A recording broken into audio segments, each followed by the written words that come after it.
Bonjour et bienvenue dans Startup. Si vous êtes passionné de la création, pour la création d'entreprise et l'entrepreneuriat, c'est ici que ça se passe. Notez bien dans vos agendas tous les mercredis à 12h30 sur Décideur TV. Je vous donne rendez-vous toutes les semaines pour parler en direct en compagnie des entrepreneurs et entrepreneuses français qui font bouger les choses pour décrypter les grands thèmes de la création d'entreprise avec évidemment toutes vos questions que vous pourrez poser à nos invités. Aujourd'hui, nous allons parler incubation. Vous n'êtes pas sans savoir que la saison 4 du camping a été lancée la semaine dernière. Toutes les grandes écoles également affichent leur nouvelle promotion de leurs incubateurs. Bref, on a l'impression qu'on est dans des émissions de télécrochet et c'est pourquoi nous avons intitulé cette émission « Incubateur à la recherche de la nouvelle start-up ». Et pour répondre à toutes les questions que vous allez poser dans le chat à côté de cette vidéo, j'ai le plaisir d'accueillir Journée de la femme en 2 jours oblige, 2 entrepreneuses à succès. Céline Lazorte, la fondatrice du site de cagnotte en ligne Litchi. Bonjour. Bonjour. À vos côtés, Élise Zaguri, ancienne responsable du camping, justement, l'accélérateur de Silicon Sentier et aujourd'hui la fondatrice de The Family, une nouvelle aventure, un accélérateur aussi. Tout à fait, bonjour. Bienvenue à vous deux. Alors ma première question est justement pour vous, Alice. On entend parler de couveuses, de pépinières, d'incubateurs, d'accélérateurs. Bon, pour un non-initié, c'est un petit peu difficile de s'y retrouver. Est-ce que vous pouvez nous aider à défricher le terrain? Qui fait quoi? Concrètement, ils répondent tous à la même mission qui est d'accompagner des jeunes boîtes. Après, ils vont offrir des choses qui sont différentes en fonction des besoins. On trouve généralement des incubateurs plus dans la recherche qui sont adossés à des laboratoires. On trouve des incubateurs qui sont adossés à des écoles. Donc n'importe quel étudiant qui veut monter sa boîte va pouvoir avoir accès à cet incubateur. On trouve des incubateurs de la ville de Paris, Paris Région Lab. Et il y a effectivement de nouveaux modèles, de nouveaux programmes type accélérateur. Le camping était le premier en 2010 et désormais il y en a plusieurs à Paris qui existent. Et le modèle accélérateur, alors les modèles incubateurs sont plutôt publics et les modèles accélérateurs ont tendance plutôt en fait à être privés, bien que le camping qui soit le premier en France était lancé par Silicon Sentier, qui est une association à but non lucratif. Donc qui fait quoi? En gros, il y a des spécificités en fonction de secteurs en fait, tout simplement. Et aussi de là où on va mettre l'accent. C'est-à-dire que classiquement, en fait, un incubateur, il va offrir de l'espace et des services. Et ce qui va vraiment faire la différence, je dirais, c'est pour ça qu'avoir une simple liste ne suffirait pas, c'est d'aller à la rencontre des gens qui animent ces incubateurs parce que c'est eux qui apportent la sève, je dirais, la touche de ces espaces, de ces lieux. Donc, un incubateur, c'est un lieu qui offre un espace de travail. Ça peut être un coworking space. Donc là, on a la cantine qui n'est pas un incubateur, qui est vraiment un espace de travail, un espace de travail, libre service à la journée. On en a d'autres. Il y a la mutinerie à Paris. Il y a Spark Microsoft qui va ouvrir. Enfin, il y a vraiment beaucoup de diversité si on veut rencontrer des gens. C'est plutôt pour les types freelance, je dirais. C'est très sociable. Je vais pouvoir même trouver des potentiels clients. L'accompagnement type incubation, c'est j'ai déjà une équipe et je veux des murs. Et puis je veux la photocopieuse et j'aimerais bien avoir accès à tout un service comptable, légal, etc. L'accélérateur, lui, va mettre l'accent non pas sur les murs et sur la surface, mais vraiment sur le réseau, l'accompagnement et l'aide à la recherche d'un business model. Et il s'adresse particulièrement à cette nouvelle vague en fait, de boîtes qui sont des startups. Céline, on va parler de votre expérience personnelle. Alors vous avez été incubée à HEC, vous avez profité du programme Microsoft BeSpark, IDE également. Pourquoi est-ce que vous avez déjà fait ce choix d'être incubé? Alors c'était à une époque où c'était pas encore très fréquent de se faire incuber d'ailleurs. Oui, je suis rentrée à l'incubateur d'HEC. Alors j'ai pas une bonne mémoire des dates, mais ça devait être 2009, ouais, c'est ça, 2009-2010. Et en fait, effectivement, j'étais la 4e promo de l'incubateur d'HEC, donc sachant qu'il y a plusieurs promos dans l'année, c'était en fait finalement très récent. Et il n'y en avait pas beaucoup d'autres, effectivement. Comme Alice l'a souligné, il y avait des incubateurs de la ville de Paris, mais dans lesquels avoir une place, il fallait se battre de façon sévère et amère. Et il fallait surtout, ce qui était très compliqué à ce moment-là pour moi, démontrer un programme de recherche. Et donc j'avais notamment postulé à Paris Innovation. Ils prennent 18 boîtes sur 24 mois. Il y avait 2 places, 200 dossiers déposés. Et ils m'ont appelé en me disant « Vous êtes le 3e dossier, donc désolé ». Et alors là, je m'étais dit j'aurais préféré être le 200e que le 3e. Mais bon, au moins, c'était déjà une expérience de pouvoir challenger mon projet. Et en fait, moi, ma volonté pour intégrer un incubateur, c'est que j'étais toute seule à travailler sur le projet, avec aucune expérience de création d'entreprise, jeune diplômée, donc un peu un poussin qui cherche une couveuse pour l'aider à grandir et à se développer. Et j'ai trouvé au sein de l'incubateur d'HEC une structure, comme Alice le disait, un accompagnement, d'autres personnes qui vivaient la même expérience que moi sur des secteurs différents. Et ça, je crois que pour moi, c'était ce qui a été le plus bénéfique, c'est de comparer. J'étais au même stade que plein de gens sur des projets différents et de comparer nos expériences, nos compréhensions. Et tiens, mais je voudrais prendre un stagiaire, la convention de stage, comment ça marche, t'as pas un bon comptable, enfin voilà, tout son réseau et son apprentissage. Pour briser en fait la solitude de l'entrepreneur au début, dont on parle très souvent d'ailleurs. Exactement, ouais. Et enfin, la solitude de l'entrepreneur, elle n'est pas qu'au début malheureusement, mais en tout cas, c'est vrai qu'au début, on est un peu en train de se dire, bon, par où je vais, quel est le chemin, et voilà, c'est de superbes formules qui permettent d'aller plus vite et d'être mieux encadré, de faire moins d'erreurs. Donc si c'était à refaire, je referai ça, ouais. Alors on va prendre des questions d'internautes. Je rappelle que vous pouvez poser toutes vos questions à Alice et Céline encore pendant un petit quart d'heure, le temps de l'émission. Thomas qui nous demande à quel moment faut-il se tourner vers un accélérateur, avant, au début ou après quelques mois? Ça c'est peut-être pour Alice la question. Au camping, vous avez dû en avoir beaucoup. Ça ne veut rien dire. Ouais. Non, en fait, si vous voulez, le principe d'un accélérateur, c'est de passer d'un état à un autre. Ouais. Généralement, c'est atteindre, ce qu'on cherche, c'est atteindre l'état où je vais pouvoir lever des fonds auprès d'un VC ou que je vais pouvoir faire du chiffre d'affaires et être ce qu'on dit break-even, rentable suffisamment pour me rémunérer. Donc, comment j'atteins ce stade-là? Ce stade, il peut être très long. L'exemple de Airbnb, c'est qu'ils ont mis 30 mois avant de trouver leur business model. Et le pari des accélérateurs, en fait, c'est de dire je vais t'aider à atteindre ce stade-là en un temps très raccourci. Parce que je vais t'accompagner, ensemble on va tester des hypothèses, tu vas avoir accès à des mentors, un réseau qui va te permettre d'aller plus vite pour pouvoir tester ton produit et atteindre ce niveau-là. Donc je dirais, il faut à minima avoir une équipe solide avec laquelle on a déjà eu l'habitude de travailler et avoir envie de résoudre un problème qui compte, donc un problème qui existe et qu'on a validé, c'est un vrai besoin, et potentiellement la capacité à développer ce début de produit qui va faire la preuve de son marché. Donc, ça peut être 2 mois, comme ça peut être 6 mois, comme ça peut être 1 an. Je lisais dans une interview justement que vous êtes une designeuse de coups de pouce. C'est-à-dire que vous disiez que voilà, l'incubation, ça sert pour vous à accélérer les échecs, pour justement trouver le bon business model. C'est exactement ce que vous dites là. C'est important de se frotter à la réalité et dans l'incubateur, de faire des erreurs pour ne pas les reproduire après dans la réalité. Exactement. Alors, en fait, quand vous dites designer de coup de pouce, c'était vraiment le style que je veux apporter dans The Family. En fait, chaque accélérateur, après, chaque incubateur va mettre sa patte, il y a un parti pris, il y a c'est vrai des croyances, voilà. En fait, on adhère à des croyances en rejoignant un incubateur. Et celui que je monte aujourd'hui, l'accélérateur, il adhère à un certain nombre de valeurs, donc The Family, qui sont notamment avoir une ambition immense et donc faire le choix de cette ambition tous les jours, faire le choix de la radicalité, d'atteindre un immense marché.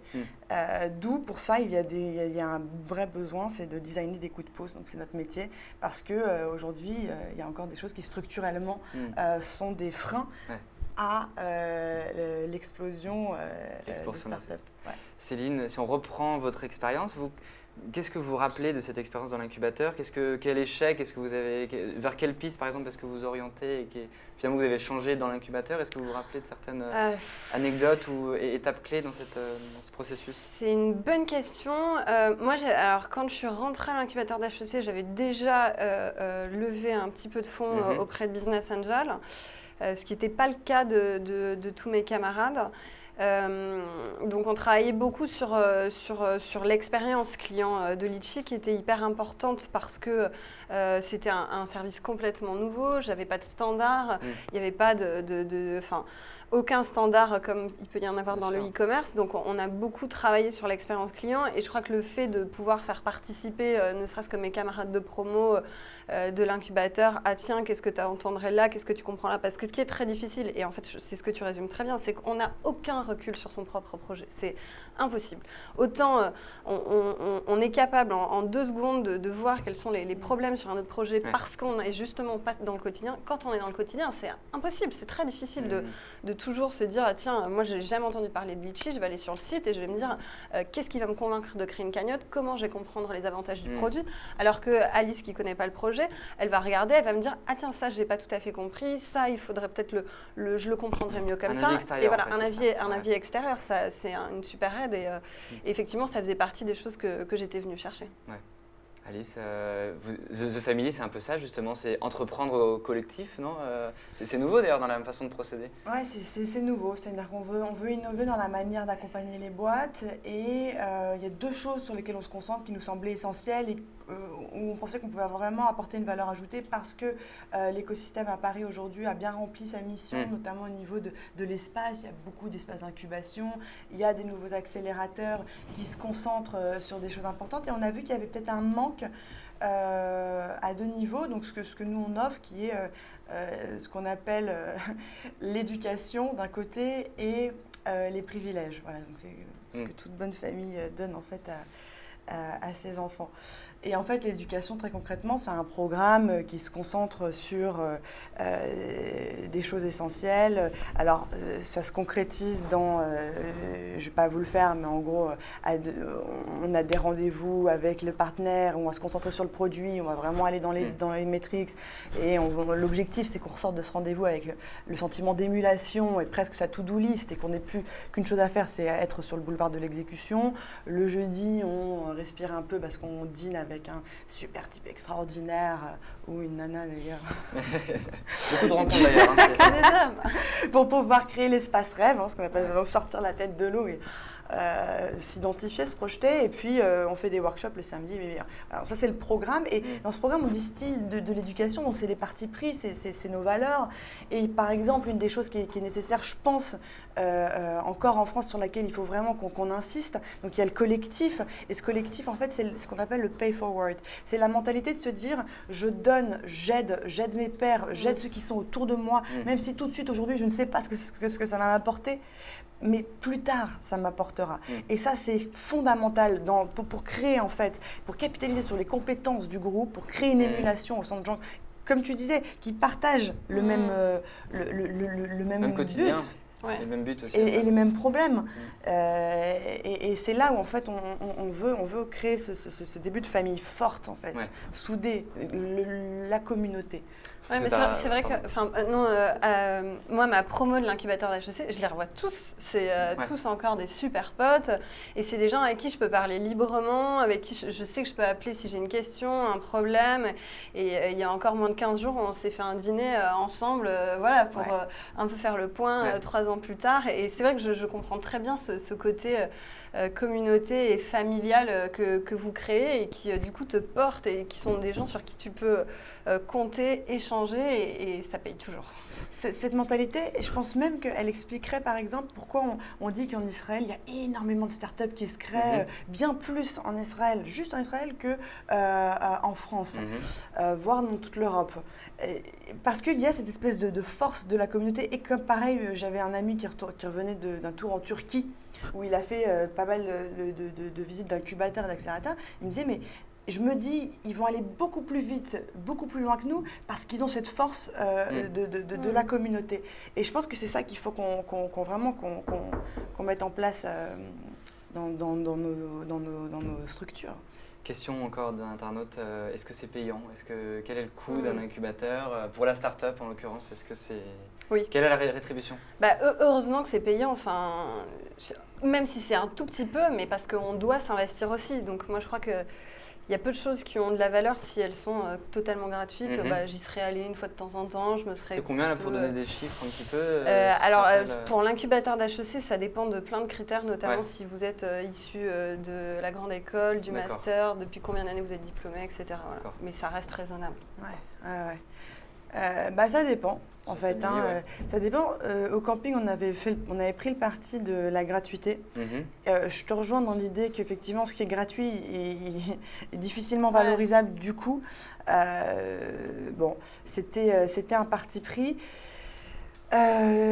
Classiquement, un accélérateur en fait prend des parts entre 8 et 15% dans les startups qui l'accompagnent parce que c'est vraiment au tout démarrage. Et il va faire le premier chèque. Ce qu'on appelle le premier chèque. À The Family, on prend 1% au démarrage. D'accord. C'est vraiment un prix qui est... Alors à chaque fois, on me dit 1%, mais c'est rien, mais tu es folle. Oui, mais 1%, en fait, c'est un prix de démarrage qu'on débute. On verra bien ce que la réalité du marché nous donnera comme prix.